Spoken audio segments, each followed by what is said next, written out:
Hey, welcome back to my channel. This is Become Successful with your host Yemi Osho. Um, I have an important personality on this show, and I have the top 10 success tips by Kevin Hart. Kevin Hart was born on July 6th of 1979. He's an American stand-up comedian and actor, born and raised in Philadelphia, Pennsylvania. Kevin Hart began his career by winning several amateur comedy competitions at clubs throughout New England, culminating in his first real break in 2001 when he was cast by Judd Apatow for a recurring role on TV series Undeclared. The series lasted only one season, but he soon landed other roles in films such as Paper Soldiers in 2002, Scary Movie 3 2003, Soul Play in 2004, A Mix in 2005, and Little Focus in 2010. Please sit back, relax, and listen to Top 10 Success Tips by Kevin Hart.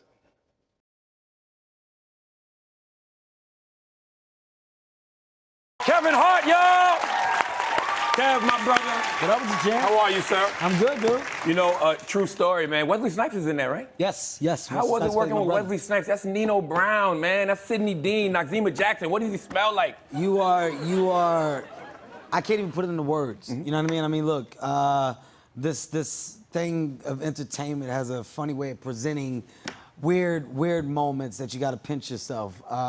And having the opportunity to be alongside Wesley Snipes on camera, that was one of those moments for me. You know, Wesley, he actually, in my mind, he put the credibility in this project. You know, I wanted to go drama, I wanted to go serious, thriller, and the attachment of Wesley Snipes, it elevated the project, man. And, you know, he was what I thought he would be, plus much more. Everything you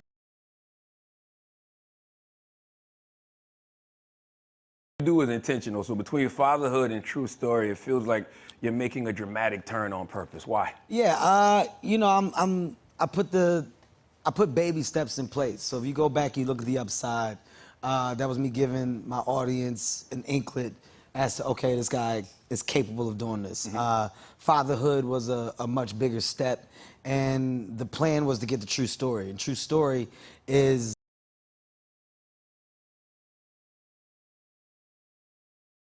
a much more elevated version of dramatic acting. You know, it's a thriller. It's a version of me that you've never seen. And I mean, at this point, I'm just at a place where I'm really in control of my career. I can create and do what I want, and because of the production company and my ability to distribute and my partners, my creative arms are whatever I want them to be. So I got access to whoever I want. Narcos was a big show. The way that they shot Narcos, how dark that show was. I was a fan of the writing, so I looked at who was behind it. Eric Newman, I said, I gotta find him. Found him, met with him, told him I wanted to do something where I gave a presentation to myself that the world would not expect, and I wanted to be dark. He said, let's figure it out. We did, and cut to now, we got a show that's about to premiere that I promise you, it's going to leave people with their mouths open. It's a version where you have to expect the unexpected. Did you get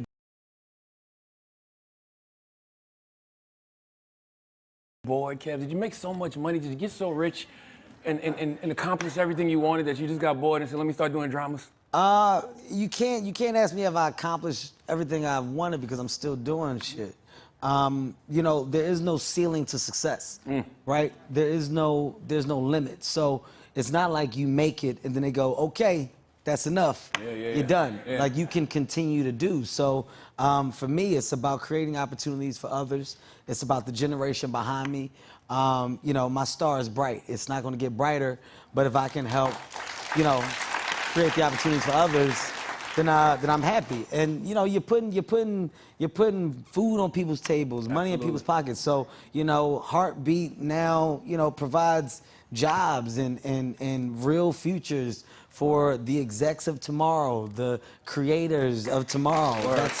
That's the bigger side of my job now. You know what I mean?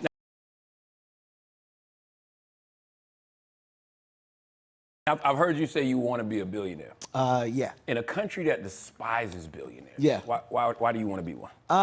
You know, it's more about the title that comes with it, but honestly, it's about the people that come from where I come from, understanding that it's doable, right? Like, you know, it's a dream, and the dream isn't about the dollar; it's about the achievement, right? So I don't want people to misconstrue the money side of it, right? I'm not supposed to be where I am. I'm a statistic, or supposed to be a statistic. I'm a young black man from North Philadelphia. So when I go back to North Philadelphia and I look at other young black men, if I go back with a said title and a said level of accomplishment attached to me, I'm going back and I'm shaking the hands, and more importantly, I'm letting you see what reality is. Reality is that it's harder for us, it's not easier for us, but if we want to obtain something and we put our mind to it, we can. And if I want to be a part of real change, well, with that dollar, your change starts to be different. You know what I mean? Your impact can be different. So that's what that's about. You know,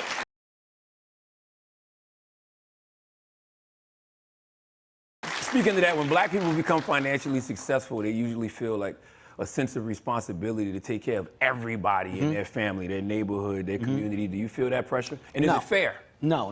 You can't do that shit. You'll go crazy. Trying to make everybody happy. I told you, it's about fulfilling your obligation for self, for you. I know that I'm a part of a solution. I know that I'm a black CEO chairman, and I know that I'm now a partner to the biggest companies in entertainment. If I continue to do it right, if I continue to do it correctly, well, the opportunities for people of color are going to grow. You know, Tyler Perry, Oprah, Hove, people are doing it right, and the conversation of opportunity is changing, it's growing. So we're examples of what to do. I'm now a part of what to do. If that entity grows, well, then I got a door, and I'm saying, come on through, come here. That's my purpose. That's myself. I'm not, you know, I'm not looking to do it for anyone else or anyone else's approval. This is me knowing what my reason for being here is and finding happiness in that. That's it. It's that simple. So when you talk about financial success and take care, no, absolutely not. I don't put that pressure on myself. Do you loan people money?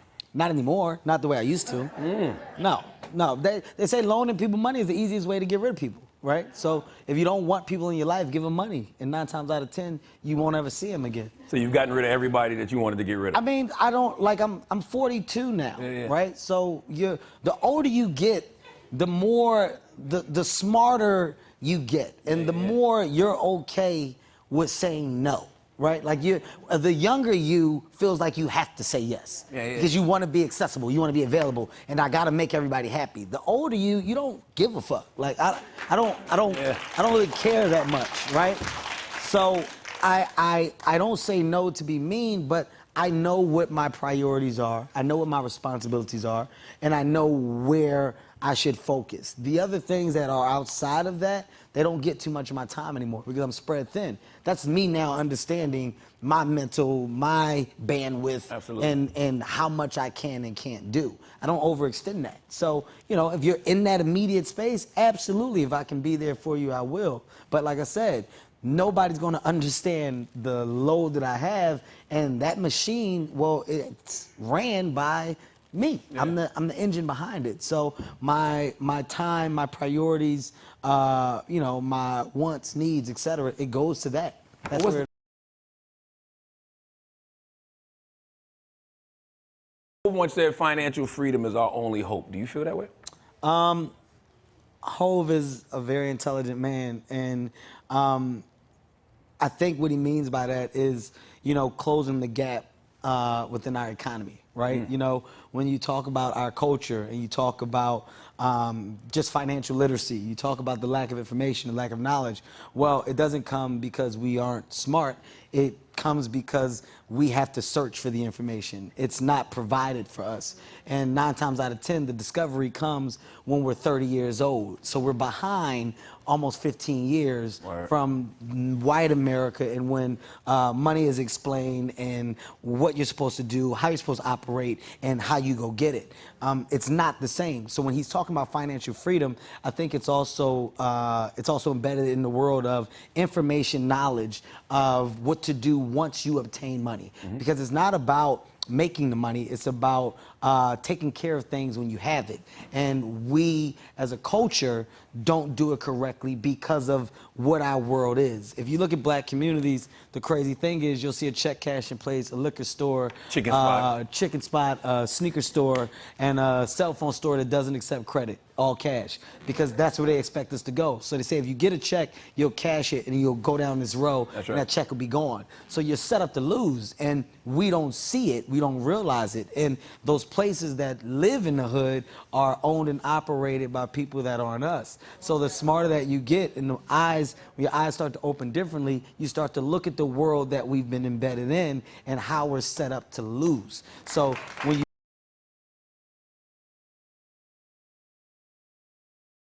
want to win, it's different. What made you want to start helping people with their finances? It's just understanding what the gap is, right? Like, you know, I wouldn't have the knowledge that I have if I wasn't in the rooms that I'm in. And, you know, when I look at these rooms, they're powerful rooms, they're amazing rooms. But you look up and you're one of 2 maybe black people in the rooms. And when you see it, rather than celebrating it, you go, damn, it's dope, but at the same time, it's sad. Because to get here, I had to be the best in the world at this thing. And when I look over, Chris Rock had a joke, you know, you're looking at just a dentist, or you're looking at just a guy who created the internet. These are regular people with regular jobs, but their knowledge of what to do with money and how to stick together with money, it excels from what we have and what we know tenfold. So me now wanting to go and just give information, I'm just doing my part. Information is free. It's not a secret. So I think sometimes people want to hold on to information as if me and you, well, come on, man, I ain't gonna tell you because then you're gonna get some of what I got. No. And that dynamic and that chain has to be broken. We have to understand it's Hey, I hope you enjoyed this episode of Become Successful with Yemi Osho. Please do comment. I'd like to read which of these points really resonate with you. Share that in the comment section. And if you have any recommendation, please do share in the comment section. You can send me a personal email. If you look at the description of the video, my channel, you'll get my contact. You can send me an email if you want to give me a recommendation on how to grow the channel. And then please do subscribe. And if you have subscribed, smash the notification bell to get notified in case of any new release. And also you can check my Facebook page to get new updates as well. Please do follow me as well. And I will see you on the next episode.